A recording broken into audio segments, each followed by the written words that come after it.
Le deuxième point, c'est de ne pas quitter de servir Dieu. Ne jamais arrêter de servir Dieu.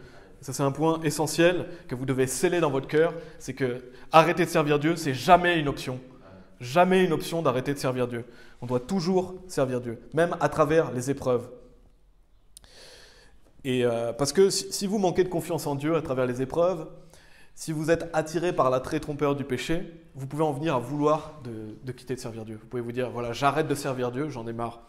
Et ça, non, c'est jamais une option d'arrêter de servir Dieu.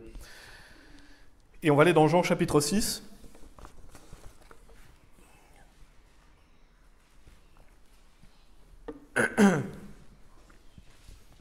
Dans Jean chapitre 6, on voit Jésus qui parle. Vraiment un magnifique chapitre. Et je sais qu'il y en a dans le groupe, c'est leur verset préféré dans ce passage. On va lire versets 66 à 68. C'est vraiment des bons versets, justement, qui nous aident à ne pas arrêter, enfin, de ne jamais arrêter de servir Dieu. Verset 66, « Dès lors, beaucoup de ses disciples s'en retournèrent et ne marchèrent plus avec lui. Alors Jésus dit aux 12, « Voulez-vous aussi vous en aller ?» Alors Simon-Pierre lui répondit, « Seigneur, à qui irions-nous? Tu as les paroles de la vie éternelle. » Et donc on voit un peu plus tôt dans le chapitre que Jésus-Christ va prêcher dur, il va prêcher des choses que les gens vont trouver dures, des vérités, et qu'il y a des gens qui vont se détourner de le suivre, des gens qui vont arrêter de le suivre. Et d'ailleurs, on peut souligner le fait que Jésus, il prêchait dur. Jésus-Christ était un prédicateur qui prêchait dur. Et c'est ce qu'on doit faire aussi, on doit prêcher dur. Si le Seigneur le fait, on doit le faire. Et donc Jésus leur dit, voulez-vous aussi vous en aller? Donc il leur dit, vous aussi, vous voulez partir, vous aussi, vous voulez arrêter de me suivre, vous voulez arrêter de servir Dieu. Et on a cette excellente réponse de Pierre, qui est à jamais dans la Bible, Seigneur, à qui irions-nous? Tu as les paroles de la vie éternelle. Et donc on voit à travers ce verset que quitter de servir Dieu, c'est jamais une option. Parce que Jésus, il a les paroles de la vie éternelle. Jésus, il est la vie éternelle. Donc en fait, si vous arrêtez de servir Dieu, vous vous coupez de la vie. On ne peut pas arrêter de servir Dieu. Notre vie est faite pour servir Dieu. Si vous arrêtez de servir Dieu, vous vous coupez de la vie. Vers qui iriez-vous? Et c'est très malfaisant et vous vous autodétruisez si vous arrêtez de servir Dieu. Vous êtes dans l'autodestruction. Vous faites du mal à vous-même. Et je veux souligner bien sûr qu'une fois qu'on est sauvé, on le sait déjà tous ici, mais c'est important toujours de le souligner, une fois qu'on est sauvé, on a la vie éternelle, on ne peut pas perdre la vie éternelle. On ne peut pas perdre son salut. Même un chrétien qui va arrêter de servir Dieu, il est toujours sauvé. Il va aller au paradis. On ne peut pas perdre son salut. Une fois qu'on a la vie éternelle, c'est pour toujours. Par contre, on peut perdre la joie de son salut. On peut perdre la joie du salut et on peut mener une vie misérable. Et posez-vous vraiment la question si vous avez envie de vivre tous vos jours sur terre d'une manière misérable, en étant malheureux, dans la misère, j'espère pas. Et c'est ce qui vous arrivera si vous arrêtez de servir Dieu. Parce que Jésus est la vie éternelle. Et c'est Jésus qui nous donne la joie. Par le Saint-Esprit, on a la paix et l'amour.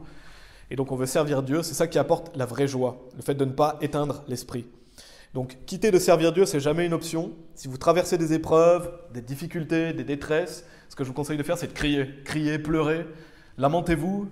Vous pouvez crier, vous pouvez pleurer. Extériorisez vos émotions, mais n'arrêtez pas de servir Dieu. Parce qu'on a des émotions, il ne faut pas minimiser le fait qu'on a des émotions, il ne faut pas avaler nos émotions, il faut les extérioriser, mais de la bonne manière. Donc criez, suppliez Dieu, enfermez-vous, criez, tapez dans votre coussin, faites quelque chose. Mais ce que je veux dire, c'est qu'extériorisez vos émotions, parce qu'on ne veut pas arrêter de servir Dieu et on ne veut pas avaler nos émotions et au final être dans cette spirale négative du fait d'arrêter de servir Dieu. Vous pouvez aller faire du sport, vous pouvez parler aux frères et sœurs, d'ailleurs je vais en parler un peu. Exprimez vos émotions, votre stress, votre colère, mais n'abandonnez pas dans le service à Dieu. Parce qu'il y aura toujours des découragements, il y aura toujours des difficultés, il y aura toujours des persécutions. Et profitez-en pour lire la Bible, parce que quand vous lisez la Bible, Dieu va vous vivifier, il va vous apporter du réconfort. Il y a des versets que Dieu va vous mener vers certains versets qui vont vous réconforter, vous vivifier et vous fortifier. Et maintenant, ce que je veux souligner dans ce point, donc le fait de ne pas quitter de servir Dieu, vous pouvez aller dans 1 Pierre chapitre 5. Notez bien que c'est les réponses qu'on ne veut pas avoir à travers les épreuves. On ne veut pas avoir ce mauvais cœur d'incrédulité, on ne veut pas être dans cet état d'esprit de se dire « je vais arrêter de servir Dieu ». Et ce que je veux souligner dans ce point, c'est qu'il ne faut surtout pas vous isoler. Quand vous n'êtes pas bien, ne vous isolez pas. Parlez aux frères et sœurs. Parce que le diable va vouloir vous isoler, il va vouloir vous mettre à part pour vous attaquer, vous détruire. On voit dans 1 Pierre chapitre 5, il ne faut pas oublier qu'on a un ennemi. Et l'ennemi fera tout quand vous êtes au plus bas pour vous décourager, pour que vous arrêtiez de servir Dieu. On voit dans 1 Pierre chapitre 5, versets 8 et 9, « Soyez sobres, soyez vigilants, parce que votre adversaire, le diable, comme un lion rugissant, marche alentour, cherchant qui il pourra dévorer, auquel vous devez résister ferme dans la foi, sachant que les mêmes afflictions sont accomplies dans vos frères qui sont dans le monde. » Et donc on voit que le diable est comparé à un lion rugissant qui rôde. Et si vous avez déjà vu des documentaires sur les lions ou sur les lionnes, on peut voir que bien souvent, ils essayent de chasser la proie isolée ou la proie malade. Donc quand vous vous isolez ou quand vous êtes malade spirituellement, entre guillemets, parce que vous êtes sauvé pour toujours, vous avez la vie éternelle, mais vous êtes dans une mauvaise passe, vous marchez dans la chair, vous êtes la proie idéale pour le diable. Quand vous êtes au plus bas, quand vous vous isolez, le diable va pouvoir vous attaquer plus facilement. Et le diable va en profiter. Le diable va profiter du fait que vous êtes au plus bas pour lancer ses dards enflammés, pour que vous arrêtiez de servir Dieu, pour que vous vous auto-détruisez. Donc c'est plus facile d'attaquer une proie isolée. C'est pour ça que souvent les lions et les lionnes vont vers les proies isolées. Donc quand vous n'êtes pas bien, ne vous isolez surtout pas. Parlez aux autres, parlez de vos problèmes. Si vous avez des frères et des sœurs, parlez-leur, demandez conseil, mais ne vous mettez pas à l'écart, parce que sinon le diable va vous attaquer encore plus fort et plus facilement.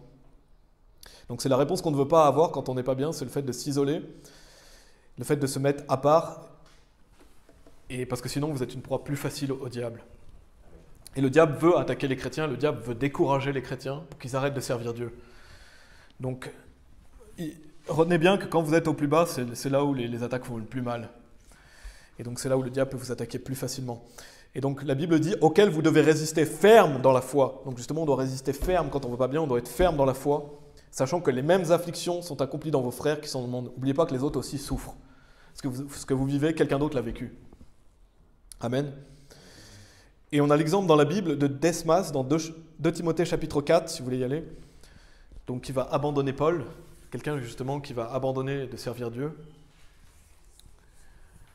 C'est dans 2 Timothée chapitre 4, au verset 10, il est dit, donc Paul parle, il nous dit « Car Desmas m'a abandonné, ayant aimé ce monde présent, et il est parti à Thessalonique, Crescence pour la Galatie, Tite en Dalmatie. » Donc on voit que Desmas va abandonner Paul par amour du monde présent. Donc là on voit quelqu'un justement qui, par l'attrait trompeur du péché, va abandonner de servir Dieu. Et donc la Bible nous avertit, voilà, on ne doit pas abandonner, on ne doit pas faire comme Desmas, justement, ayez le fait qu'il aimait plus le monde présent que Dieu. Et soyons honnêtes, la grande majorité d'entre vous a déjà eu cette pensée d'abandonner. Vous avez déjà eu cette pensée de se dire « Ah, c'est trop dur la vie chrétienne, c'est trop dur, je veux abandonner, je veux quitter ». Peut-être que ça vous a juste traversé l'esprit quelques secondes, peut-être que vous y avez pensé plus souvent. Je pense que plus ou moins, la plupart d'entre nous ont déjà eu ces pensées de se dire que la vie chrétienne c'est trop dur, ou alors de vivre plus tranquillement, d'une vie plus paisible, arrêter de combattre. Mais comment vous devez réagir quand vous avez ces pensées? Justement, vous devez tenir ferme, vous devez vous ressaisir, vous remémorer des versets, et mortifier la chair, marcher par l'esprit, et regarder à Jésus-Christ. Ça vous aidera à continuer à servir Dieu dans les moments difficiles. Parce que si vous êtes dans une épreuve vraiment difficile, faites au moins le minimum. Faites au moins le minimum dans la vie chrétienne. Gardez cette discipline du minimum. Mais n'arrêtez jamais de servir Dieu, en fait, même dans les moments difficiles. Faites au moins le minimum de lire la Bible, de prier, d'aller à l'église, quand vous êtes au plus bas. Et il y a une chose que je veux que vraiment on réalise tous, et que vous écoutiez attentivement, c'est que si vous vous dites « j'arrête de servir Dieu », si vous êtes dans cet état d'esprit de dire « voilà, j'arrête de servir Dieu », peut-être que quelqu'un écoute et se dit ça, ou il pense, posez-vous vraiment sincèrement la question « pour faire quoi ?» Qu'est-ce que vous allez faire? Parce que si vous arrêtez de servir Dieu, vous allez faire quoi? Comme j'ai dit, on ne peut pas arrêter de servir Dieu. Si vous avez cette question de vous demander « si vous dites dans votre esprit « je vais arrêter de servir Dieu », pour faire quoi? Posez-vous cette question, qu'est-ce que vous allez faire? Cette vie est pour servir Dieu.